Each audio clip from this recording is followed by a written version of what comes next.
What's up, guys? Coach Jack here. What we're talking about today, right, and keeping in line with the tilt, staying in our tilt. A lot of times people are telling kids stop moving their heads. That's one of the things I preached for, 15 years. I've spent more time probably telling kids how to keep their head still and why, versus teaching them ways to learn how to do that, right? Again, and that's what tilt hitting is all about, trying to get our youth hitters in a position to be more successful when they get older, right? If we can eliminate those bad habits now, we can set them up to be way more successful when they're 12, 13, 14, 15. I spend so much time at the college level trying to teach girls how to keep their head still and to keep their hands quiet, right? I never even understood tilt. I never even understood the posture. Never even understood why that was so important until a few years ago, as I said earlier, when I had my own kids and I started to realize, how am I going to get them to do what I want them to do without telling them that, because that's too high level for a young kid's brain. So, keeping the head quiet, what does that mean, all right? The second, if I'm gonna hit this ball, if my head stays still, my hands, everything's gonna work in that direction. The second that my head goes up, I come out of my tilt, my hands have to go down to hit the ball. Second that I come up, my hands have to go down to make contact with that ball. So people tell kids you're dropping. Well, you have to drop to hit. So we gotta learn how to drop properly. You're casting around the ball, you're rolling over the ball, you're doing this, you're doing that. We came out of our tilt, all right? Remember what I said? What do most kids say? What did we do wrong? Came out of my tilt, that's right. So, what are we trying to do?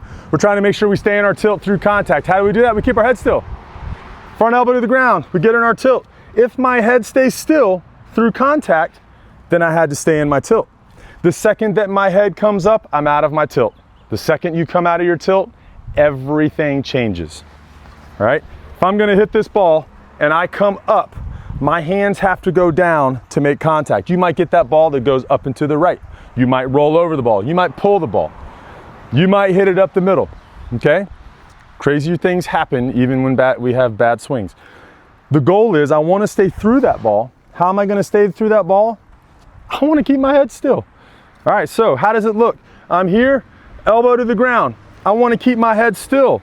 I want to stay in my tilt, right? So elbow to the ground, again, push the hips back, elbow to the ground. If I stay in my tilt, right, notice how my head never moved, okay? The second that I move my head, everything has to change because the brain is smart. My head comes up. If my hands follow my head, then I'm here. The ball's not rising with me. So the head's got to stay still. Hands got to go down if the head comes up. And you roll over the ball. Everything changes. Kid gets smart, tries to overemphasize it, right? Head comes up. Oh, I crushed that ball. No, you didn't. All right, a cage killer. If we're trying to always hit line drives, which is what you should be teaching your kids, if our head stays still, most of the time, we're in our tilt all the way through contact. If you can get it all the way through the swing, the better, but at least through contact. If my head stays still, gonna have line drives. Keep it age appropriate.